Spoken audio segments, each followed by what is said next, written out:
how to set up and use standby mode on an iPhone. In this video, I'm going to show you how to first turn on and then configure and customize standby mode on your iPhone. And if this video helps you, please consider giving a like and also subscribe to my channel because that really helps me out. So to use standby mode on our iPhone, we need to first make sure that it's turned on. And we can do that by opening the settings. Then once the settings open, in the second section down, find standby mode at the bottom. So make sure that standby mode is turned on. You can also change some of the settings in here, such as if it will show notifications. And if you go into display, you can make sure that it's turned on automatic, and then it will automatically turn on when your phone is charging and turns sideways. So now that we have it turned on, all I need to do to use it is I turn off my iPhone screen, then I plug it in and put it sideways like so, and it'll come up automatically like this.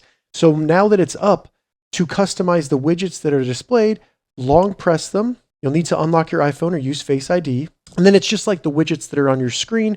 You could swipe through the widgets that you have to change those. You can add new widgets by selecting the plus symbol. And then there's tons of widgets that you can use and add to your actual standby mode. Once you're done, just select done in the top right, and then that will save the standby mode, and you now have it set up and you know how to use it. If this video helped you, give it a thumbs up and please consider subscribing to my channel.